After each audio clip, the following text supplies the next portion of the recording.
things I want to share with you, but there's some things that I want to learn from you at the same time. So I am delighted to be here with you, and I want to thank Brother Robinson and all of you for graciously extending this invitation to me, and I hope that our conversation will be one that you will find meaningful and that you will find productive. I certainly hope that in the future this university will have Black Studies in its curriculum in the formal program, my brother. We hope that that's one way to follow up on something like this, is to institutionalize it and not just allow it to be a one-time thing. I want to start it, don't mind me if I choose to sit down and stand up. I've learned to do both of those as I get a little bit older than you are. When you get my age, you'll understand your knees start talking in a different way. It's a different rhythm, and so sometimes you might want to stand up, sometimes you may want to sit down, and we don't have microphones, so I'm going to go between those two positions if you don't mind. But one of the questions that is on the table for a time like this is, why is there something called Black History? And why do you just get a chance to do this once a month, or once a year, I should say, for 1 month? There are even those who ask the question, is Black history even relevant? Have you heard that? Anybody ask that question? Why do you all want to talk all that black talk anyway?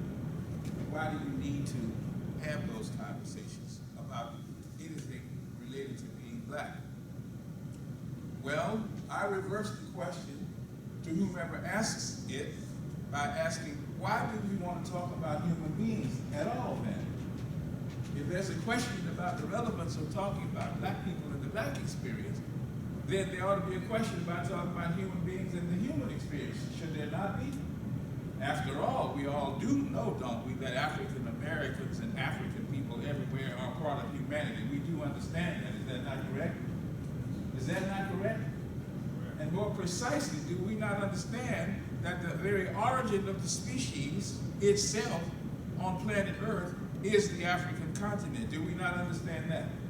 That is what our science teaches us. And for those of you, how many of you here are church-going kinds of people? Then you know about Genesis 2, 5, 10, right? You know about the location of the boundaries of the Garden of Eden. You know about the Gihon and the Pihon, which was the white and the blue Nile, and the boundary of Ethiopia on the one side, and then the Tigris and the Euphrates, which is in Mesopotamia on the other side. In other words, the Garden of Eden was not in Europe. It was in Africa. And those of you who believe in science, those of you who believe in Darwinian evolution, know that Lucy was found in East Africa in Old White Gorge. You know that Sahelanthropus was found in Chad, a 6.8 million year old hominid, and then you know about Australopithecus africanus. You know about all of these things, correct? You know about the early evolution of the human species. You know that 100 to 200,000 years ago, Homo sapiens came after Homo erectus and Homo habilis. All of this happened in the evolutionary cycle on the African continent, precisely in Eastern Africa and in Southern Africa. We know these things from science, do we not? And if you don't want to believe the science, then you must assume the position of the faith. The Christian faith, anyway, argues that there was a Garden of Eden and that there was a creator who created all that is called human life. And I always thought dust was brownish. I've never seen any white dust or colorless dust, have you? I mean, that is to say, the earth itself is pigmented, which does not make a comment about the value or worth of any human being whatsoever. That is an idolatrous, sinful, ridiculous assumption to make, that somebody is better than or worse than somebody else based on which part of the evolutionary cycle got them here and how much pigment there happens to be in their system. That is called idolatry, sin, and white supremacy. And we do not subscribe to white supremacy. We do not subscribe to any set of human beings oppressing or exploiting or dominating or controlling any other sets of human beings for any reason whatsoever. We simply categorically, as human beings, oppose humans exploiting other humans. Am I clear about that? Yes. Am I resonating? Now, this is problem for any of you, I want you to tell me, Doc, I ain't in it with you. I can't roll with you on that. I got a whole different way I look at this, so I want you to be precise with me. If this is in any way causing any intellectual perturbations for you, or any confusion, or if you disagree, or if you don't understand what I'm saying, please speak out. Don't wait till an hour from now and say, while I'm gone, oh, you know, I didn't agree with what he was saying. I want you to talk with me right here, right now, as though we are in a classroom where we're having a conversation with each other. Is that righteous for y'all? All right, so we start with the premise that the reason we study black history is because we have concerns about the human condition. And black people worldwide are part of the human condition. But here's the problem. We live in a society that pretends that the only experience that is relevant is the experience of people of European descent. Now, what do I mean by that? Well, we're told that there's only one America. There are lots of people who believe that. Some people are good people will say that there's one America. We don't need to be talking about all these different Americas of different races, different colors, nationalities, languages, and colors. There's only one America. I simply say to them, not so. There's only one creation. There's only one humanity. But there are multiple expressions of that humanity. It's like a river with many tributaries that flow to the ocean, but they are the various tributaries. And each of us in our human groupings are part of the tributaries of humanity, the rivers of humanity. And everybody here is a river. Everybody in this room is a river. Everybody who's not in this room is a river that is flowing like a mighty tributary into an ocean. But each of us has a story to tell about how we became that river and how and why we are flowing into the ocean. Do we not? Each of us in this room came from somewhere else other than the land we call America, with perhaps the exception of those who we call the Native Americans. Everybody else in the room came from somewhere else, did you not? Before your ancestors got to the United States of America, they resided somewhere else. For whatever reason they came to the United States, you can argue all you want. I know I argue about how and why African descended people got here, because it wasn't our intent to come here. It wasn't our business to come here. It wasn't our destiny to come here. Somebody else interrupted our history and the flow of our river. We were flowing east and somebody interrupted that flow and pushed it to the west without our consent. It was an involuntary trip. And other people may not have come here on their own account either. And some of them were even in bondage that we call indentured servitude, which is not the same thing as chattel slavery. Chattel slavery, you lose your total humanity and you become the property of someone else. That's what happened to African descended people, and it's how they got to the United States. But other people got here for other reasons themselves, and then some of them may have said yes to those reasons, and some of them may have said no to those reasons. But nevertheless, the point is, everybody's got a story to tell that's just as valid as anybody else's story. Your story is valid, your story is valid, your story is valid, your story is valid, my story is valid. Each of us is a part of the human family with a valid story to tell about how we came to this place that we call America, and who we were before we came to this place that we call America. Now, there's a story to tell about what happened to us once we came to America. That is a valid story, but it's a different story than the story about who we were before we came to America. So there's a before America story, and there's an after America story. And you can tell both of them. It's not contradictory, it's dialectical. The one precedes the other, and the one explains part of the other, okay? But some people wanted to act as though there was only one story, and it was the story of people of European ancestry, and that it was not a story for anybody to be told besides that story. So the first thing that Black history must do is to ensure that all humanity is included in the story. So that's the first reason we celebrate it, so that people who are of African descent are included in the human story. Write that down and remember that. Whenever somebody raises the question why, first is to make sure that Black people and other people are included in the human story and not left out. Nobody should be that out of the human story. And black people, black and African descendant people have been traditionally left out of the story of America as though we do not exist. And you see this all around you in the society that you live in, that there is, the absence of black people having anything to do with the human story at all. If anything, when we are portrayed as we've done something criminal, or we're playing some kind of sports, or we're doing some kind of entertainment. Things other than those, we are not accorded very much recognition. That's just the reality of the way America tends to treat black people. So we have to be fighting for inclusion. The second thing is to correct distortions. Correct the distortions and the inaccuracies in the human record about who we are and what have we done in history and the contributions we have made to history. Simple things like the inventions that black people have made in this country in particular. Did you know that there was a black person who invented the elevator, the washing machine, the gas light, the stop sign? Did you know anything like that? Even the equal that we put in our coffee was an African American from New Orleans who patented that. He made a soldier to somebody. Simple things. The cell phone, was originally done, by a black person. That doesn't mean better or worse humanity. That doesn't mean inferior or superior humanity. That simply means a contribution was made that ought to legitimately be recognized, just like we recognize any other inventions. We put it in the history book.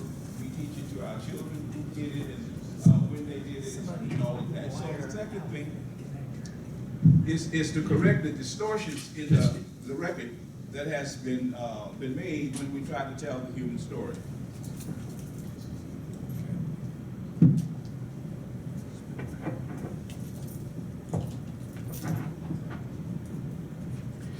Folks, the mics are not working.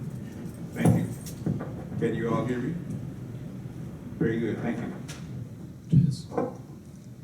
Then the third reason that we do Black history is to sensitize all people to the reality of black people's history, but more importantly, I think sometimes, is to sensitize people to their own story and their own history. To help people understand you've got a story that is worth telling, that is worth us all listening to. So it's not just my story or your story, but you need to be sensitive to the fact that you have a story that I'm willing to listen to. That's the human deal. I am okay, you're okay, and we're okay. So sensitizing other people to their own story and the need to share it, and sensitizing them to the story that we have is another third reason. And I think perhaps one of the fourth and final reasons is to learn the lessons of history.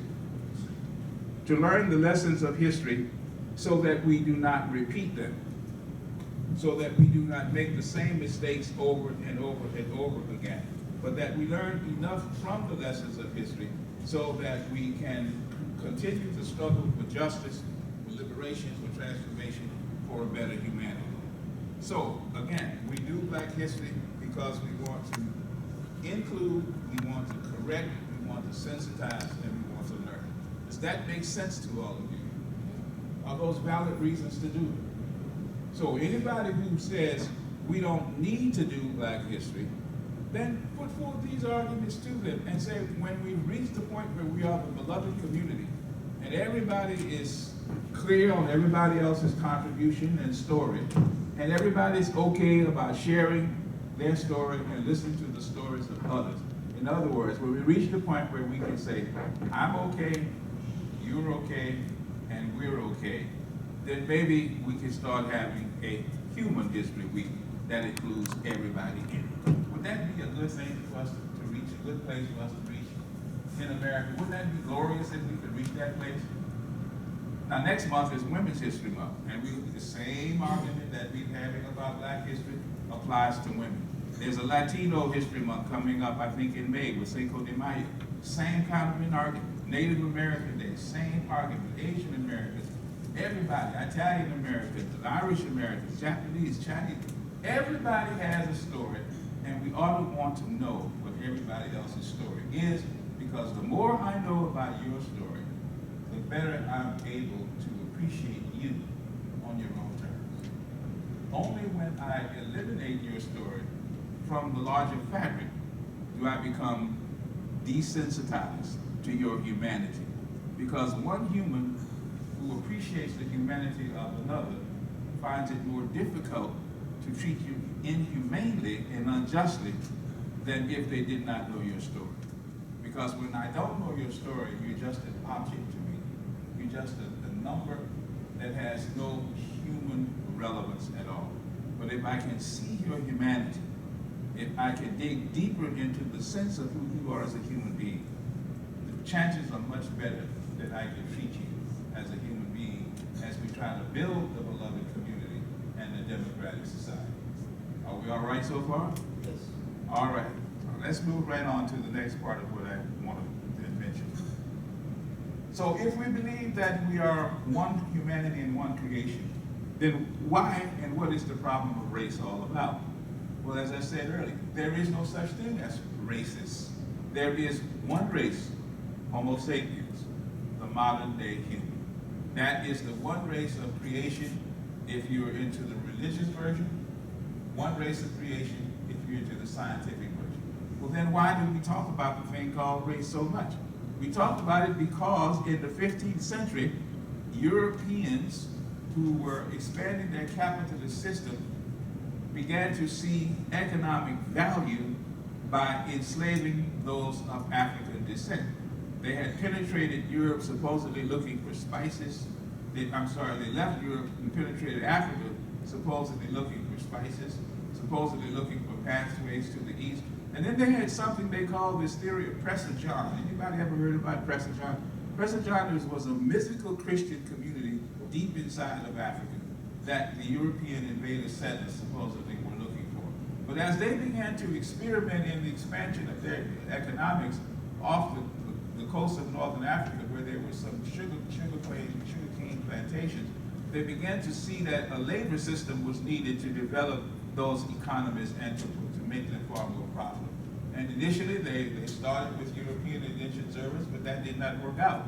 So as they penetrated Africa, initially around trade and exploration, they also expanded the idea that they could trade in human trafficking. And so it initially began as an indentured service process. Eventually, it evolved into a chattel slavery process. And it was that invasion, again, that began to disrupt the totality of the system and the human system, especially as Africa was developing. And so the concept of white supremacy was invented to rationalize and justify chattel slavery. It was not invented because there was objective superiority or differences between human beings, but it was invented to really sell the religious world and others that people of African descent were not human, therefore they could be mistreated, that human rights be violated, and they could be used as objects of profit.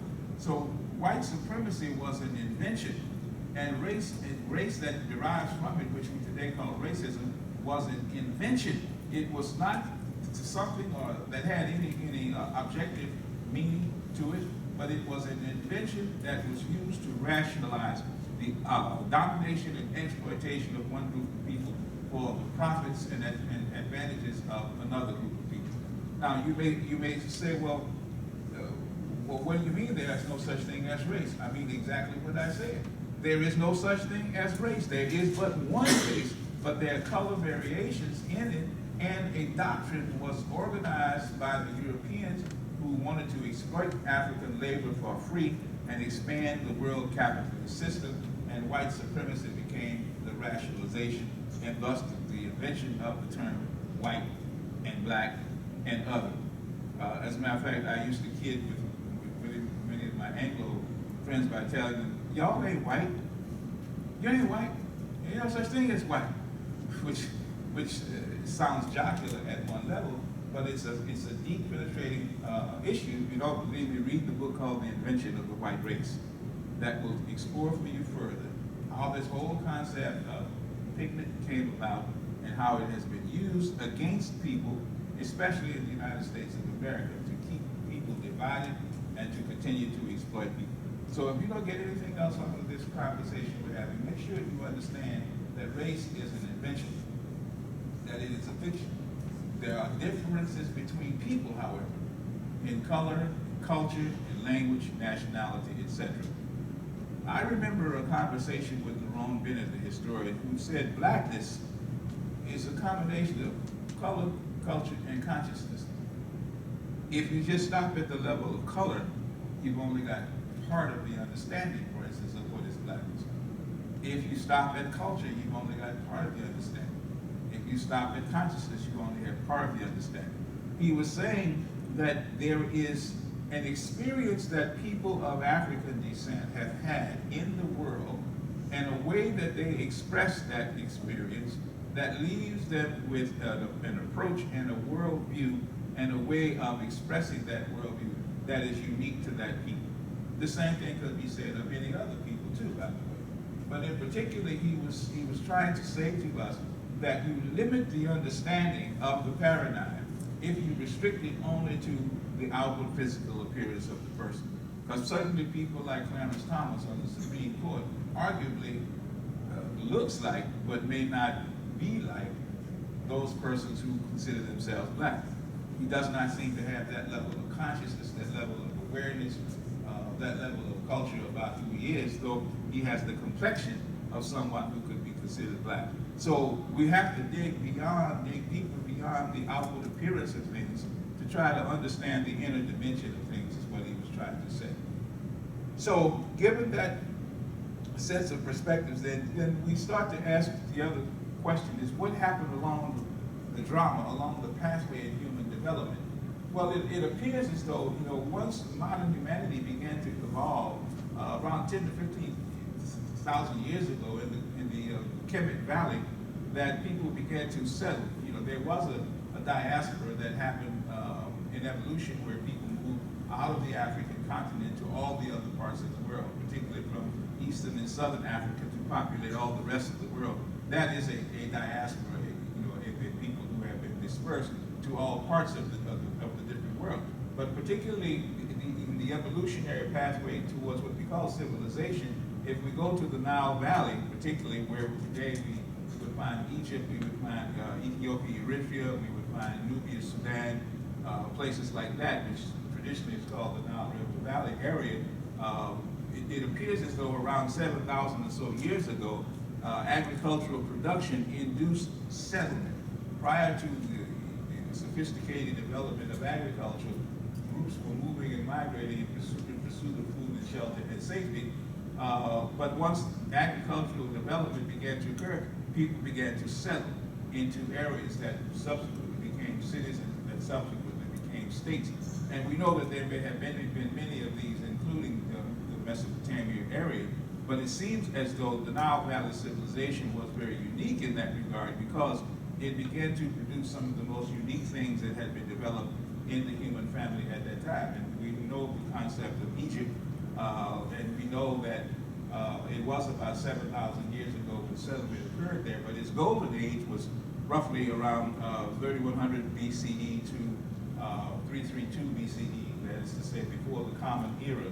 That was the era of the pharaohs. It was the area of public works, the area of pyramids. It was the area of art, literature, language, music. One of the finest civilizations that the world had ever seen developed at that particular period. Just for your reference point, the biblical experience started about 2,000 years ago when Abraham, who left the Ur of Chaldees looking for the promised land.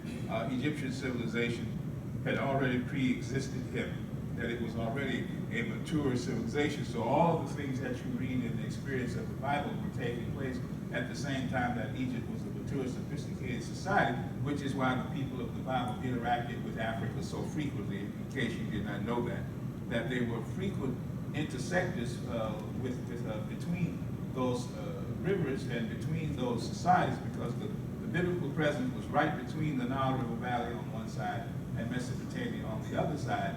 And whenever the people in the book found themselves in difficulty, they turned to Egypt, for assistance, because Egypt was, I think, a more sophisticated and mature society. But Egypt had done things such as the development of monotheism through Amenhotep IV, who's also called Akhenaten, who talked about one God being the supreme deity of all deities. That didn't last for so long because it was also disrupting the power relationships by those who were controlling the temples, inside of Egypt.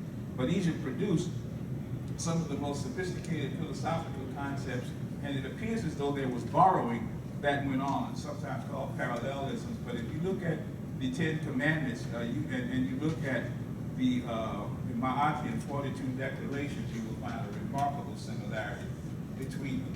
If you look at Akhenaten's hymn and you look at Psalms 104, the language is almost exactly the same. If you study the story of Isis, Osiris, and Horus, who were the virgin child and mother and father in ancient Egypt, you will find that story in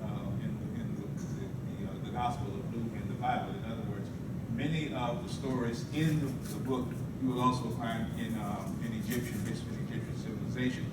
So there's a connection between what happened in one part of the emerging world and what happened in another part of the world until the Greeks invaded and disrupted that part of African history, followed by the Romans, then followed by Islam in 642 to the present day. So there was a disruption there, but there were also other great empires that had happened later on. Ghana, Mali, Sangay, and places like that also had built empires, but as is always the case, empires come and go. They don't last forever. None of them last forever. They all come, they all go, they have their day, they have their zenith, and then they will pass away and be replaced by another empire. That's why one has, as a matter of faith, the notion that the American empire will not last. It doesn't matter who is it that is in control of it, no matter how sophisticated, powerful it ever becomes, it will go the way of all of the empires in the history of the world. It falls. It does not last. And in part is because of its own contradictions. It's not always because outsiders have invaded it, but it's also because of its own contradictions. And the same thing happened to Egypt. I mean, it had some internal contradictions, and so it experienced a variety of different invasions, different weaknesses and contradictions that made it easier for outsiders to conquer them.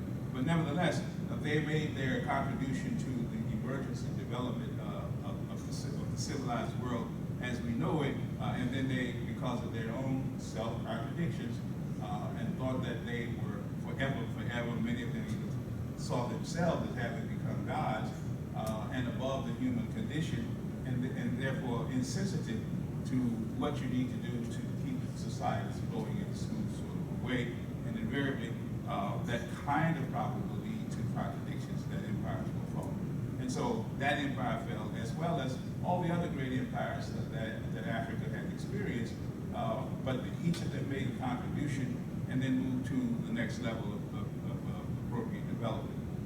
But the general conclusion that can be reached is that, moving from the early stages of organized civilized society through the development of larger states and empires and interactions with other cultures in the regions, that African society reached its zenith, and then it fell to outside invaders who had come from all different regions of the world.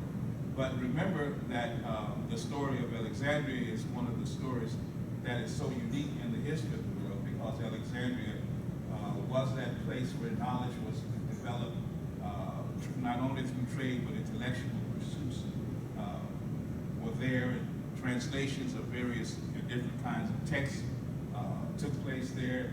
Rome had an interest in what happened in Alexandria, because that's where many of the Bibles were translated, just for information. That's where many of them were translated, and many of the scholars who did so came there because many of those African scholars had mastered different languages, Latin, Greek, and were able to offer translations. And anybody ever heard of the lost books of the Bible? Well, they were buried in Africa, just for your information, because there were conflicts going on, theological conflicts going on. And Constantine, you all have heard of him in your history class. The Constantine from 325 AD, Nicaea, how the Bible got canonized, and anything that disagreed with what was in those 67 books was buried. just like some people say in Islamic history, there's only one book because the rest were burned or buried. Well, the same thing happened in Christianity. Just for your information, that is a similar story that can be told. But I'm just saying that was happening in Africa. That the religions of the West.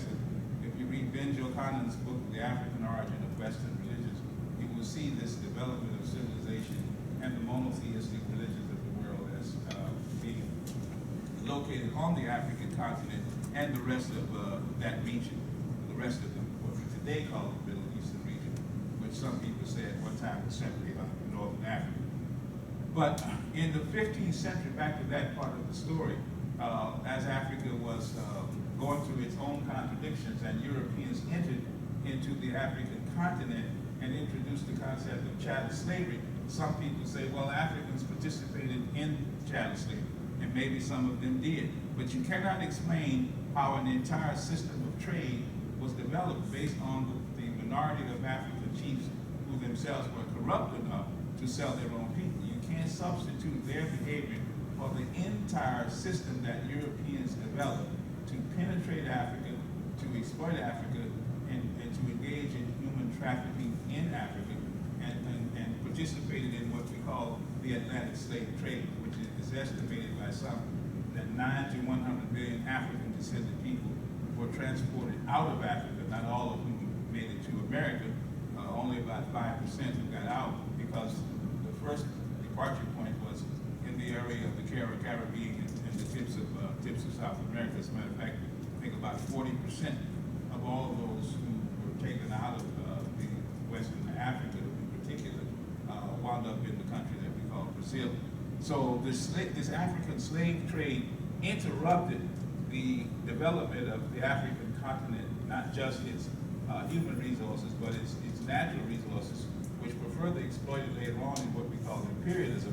But this interruption of Africa's development had enormously negative consequences for the whole of the African continent, because it took some of the best and brightest thinkers and practitioners from Africa and exploited them and brought them to this so-called New World that we found what is today called an African diaspora,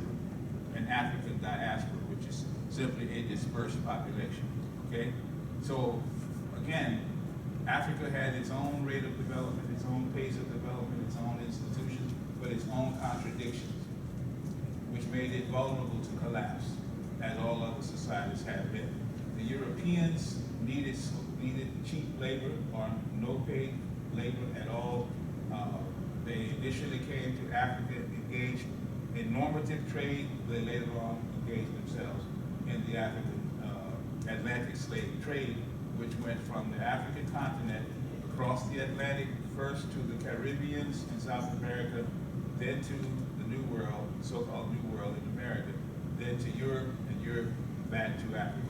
So they were moving humans and they were moving goods between those three angles, those three locations. That's why it's called the triangular trade from Africa to the so-called New World, to Europe, back to Africa. And this trade took place from the 15th century all the way to the 19th century, okay, 15th and 19th century. Now, some people put forth a theory that the New World, as we call it, that Columbus wound up in, that the period of Moorish control of Spain, which was about 700 years, about 700 to 1492, that had the Moors not lost control of Spain, there may never have been a Columbus journey that Ferdinand and Isabella sent Columbus on. That as long as the Moors were in control of Spain, there was no journey to be had. But once the Moorish control declined, some people say that's when it opened the possibility for them to become explorers, and they wound up over here in the so-called New World. That had that not been the case, there might not have been a so-called New World. There might not have been an African, an Atlantic slave trade. There may not have been chattel slavery at all had Columbus not made that journey, had the Moors not lost control of Spain. Fascinating theory that the Moors, those who were of Islamic faith from the African continent, have a relationship to what happened in the so-called New World. It is also said by many studies, by the way, that at least 40% of the Africans who engaged in the slave trade who were forcibly brought to this country were of Muslim descent. So every African American here arguably has some relationship to Islam, whether they can document it or not, whether they know about it or not, whether they like it or not. There is that historical relationship with Islam. Islam didn't just emerge in this country with the Nation of Islam or with immigrants coming from Far East or the Middle East or something like that, but that the original Africans who came in the slave trade were, many of them were actually of Muslim origin. How we doing? We all right? Yeah. Anybody got any questions right now? Ready to roll? Everything good? Okay. All right. Let's begin talking about what I really want to spend a little bit more time talking about. And I took some time to go through all that background just to try to set a context for what is really on the table today that concerns us, I think, more than anything else. And that is the presence of an African diaspora. The presence of an African diaspora in the context of the world scene today, and where are we in relationship to, especially this issue that is called the African diaspora. Unfortunately, we don't have a flip chart to put some numbers up, so I'll just try to give you some numbers in hopes that you can remember them. Okay. When we look at the African population in the world today, you know, Africa is the second largest continent. Some estimates of its population go as high as 1.5 billion. Some of them say 1.3 or 1.4 billion. But here are some approximate numbers of how the African population looks outside of the African continent, because we want to focus a little bit on what the world looks like today as it relates to where African descended people are. The highest concentration of African descended people in one country happens to be what? What country has the largest number of African people on it? Brazil. Exactly. Brazil has roughly 58 million people of African descent, and Brazil is supposedly 190 or so million people, but it has at least 58 or so. I suspect that the number is higher than that number. And then when you add to that the mulatto population, it goes up even higher. But unfortunately, Brazilians who are direct African descent are also at the bottom of the socioeconomic ladder. And despite the rhetoric that Brazil is a colorless society, that is not quite accurate. There is large-scale discrimination in Brazil, like there are whenever you have African descended people connected with people of European descent. The second largest concentration is what country? After Brazil, what would you think after Brazil? United States. United States, with the 44 million African descended people in this country. We have the second, about 44 million. The second largest, second highest concentration of people of African descent in the world appear to be those of us here in the United States. The third appears to be Haiti, the Caribbean country of Haiti, with about 10 million. And the country of Haiti, of course, was colonized by what country? France. And what country colonized Brazil? Portugal. Portuguese, exactly. And what country colonized the United States? France. Yeah, France, Spain, and Britain. Those were the three countries that colonized the United States in its history. This was a colony. You all remember that. The United States of today was also once a colony. So Haiti's the third. The Dominican Republic is the fourth with about 8 million. About 8 million, the Dominican Republic, which is right next door to Haiti. The next was, surprisingly, the country called Colombia in South America. Colombia in South America with about 5 million. Then France itself with about 4 million, and these are primarily so-called immigrants from what were the French-speaking countries of Africa, places like Senegal, Niger, places like that. Yeah, Mali, especially Mali. Well, in Cameroon, yeah, and there's somewhere else in there. I'm missing some. Yeah, okay, Burkina. The Francophone states, as they're called. The next is, oh yeah, Cote d'Ivoire. Yeah, I know I'm missing a bunch of the Cote d'Ivoire. Then Jamaica was about 3 million. UK, United Kingdom, which is the English-speaking countries of Africa, and that includes Nigeria, Ghana, there's a whole range of those countries. Yeah, and then Italy, about 1.2 million, and then the numbers just simply go down from there. So what you see is a dispersion of the African population in different parts of the world. That the concentration varies from region to region to region, but there's not a region of the world where there are not African descended people now. There is also a presence of African descended people in the Asian countries of China, Japan, that set of countries. Iran and Iraq, in India, exactly. There's a real large population in India, because there was another slave trade process that went on, what's called the Indian Ocean side of the slave trade, places like Zanzibar. There's a lot of debate about that, but that too was a real point. So Africa was depopulated not only by the invasion of the West, but also another kind of invasion. Some people just straight out say it was a Muslim invasion or an Arab invasion or a combination of the two.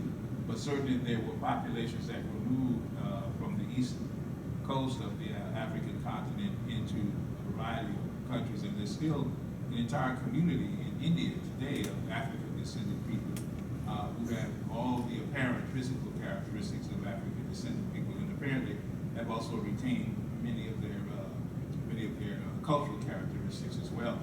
And just for your information, you know, the same thing is true in a place like Israel, where there are African descended people, the so-called Beta Israels. Some people call them Falashas, the descendants of Solomon and Sheba from the Bible, you know, who were in Ethiopia. And recently there was this raid at Entebbe. You all saw that movie? Where they went in and took out a large number of Ethiopian Jews, quote unquote, and brought them to Israel, and now they're third-class citizens in Israel, from everything that we understand. But wherever African descended people have been dispersed, they've also been left in a marginal position. There's no place that African descended people have been dispersed where they are quote-unquote first-class citizens like everybody else in that particular society. So we have a problem with the dispersion that happened. That first dispersion was a human dispersion, but the second one was a political dispersion involving the reshaping of the human globe through the Atlantic slave trade and the chattelization of African descended people, because it's not as though people were just dispersed just for the fun of it, or dispersed to just go act as they were visitors to other countries, but they were forced into slave labor, and if and when the slave trade stopped, then they were put into a very different kind of a position, but it was still marginal. And here in the United States, we know what happened here was not only the slave trade, but once the slave trade was ended through the Civil War and all of that, then there was something called Jim Crow segregation that took the place of chattel slavery, and that continued the demarginalization of people of African descent. So anywhere you go, you will find African descended people somewhere on the earth, but you will find them in a relatively marginal position when you look at the socioeconomics of their condition and what has happened to them. A second set of numbers began to tell another kind of the story, and that is when you look at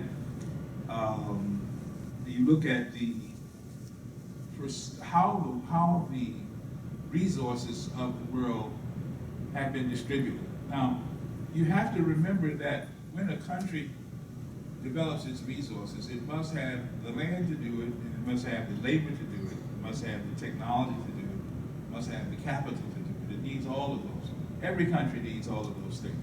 But if you get strategic advantage and control over one of the variables of production, you will have a strategic advantage when it comes to how the world looks in terms of the access to the resources and the actual power that you wield in the world, the economic power, the political power, information, culture, military. All of that is related to how your country developed to the position that it is in. The United States of America, as a good example of what I'm talking about, is in the position that it is in the world today because it had almost 400 years of free labor of African descended people. The chattel slavery system of this country was used to produce cotton, and the surplus from the cotton trade was sent to the North, which used its capital to trade with Europe and develop the technology to industrialize the country. When you hear Bernie Sanders talking about Wall Street and the insurance companies and the banks and the investment houses, just so that you be clear, if you were to trace back any one of those institutions, you will find capital from the slave trade. You will find deep-pocketed capital from the slave trade, including places like Brown University, by the way, which subsequently apologized. But there's no major financial house in America that did not develop to the position that it is today without capital from the slave trade, which is why the reparations argument is more than just a notion, which is why Bernie Sanders himself may not recognize the impact of what he is raising by about the exponential concentration of wealth. Because in the United States today, Forbes 400, the top Forbes 400 people, and there's a study here that I have that documents this, but the top 400 in the Forbes list of 400 billionaires owns more wealth than the entire African American population and 1/3 of the Latino population in this country. You ready for that? The top 400 billionaires, own more wealth than the entire African American population and 1/3 of the Latino population. Some say that's immoral and obscene, but that's the objective reality. But those top 400, most of them, at some point, got their wealth illegally. It's illicit wealth that is traceable back to the financial institutions and the banking institutions and the insurance institutions of this country. So when we start to look at the distribution of resources in the world, for instance, the United States is 4.6% of the world's population, but the percent of the world's net worth that it controls is about 25.5%. It's 4% of the population, but it controls 6 times its population in wealth. Another example of this problem is if you were to take Europe as a whole, about 9.4% of the world's population, about 25.4% of the net worth. So the European empire and the American empire, which were the direct collaborators and beneficiaries in the slave trade, have a smaller percent of the population. If you were to add their populations together, it would be 4 plus 9, about 13% of the world's population, but about 52% of the net worth. That's obscene, isn't it? But the way that they got to that position was through slave labor taken directly from the African continent through the Atlantic slave trade. Does that make any sense? Have you all heard that before? Some of you heard that in a course before.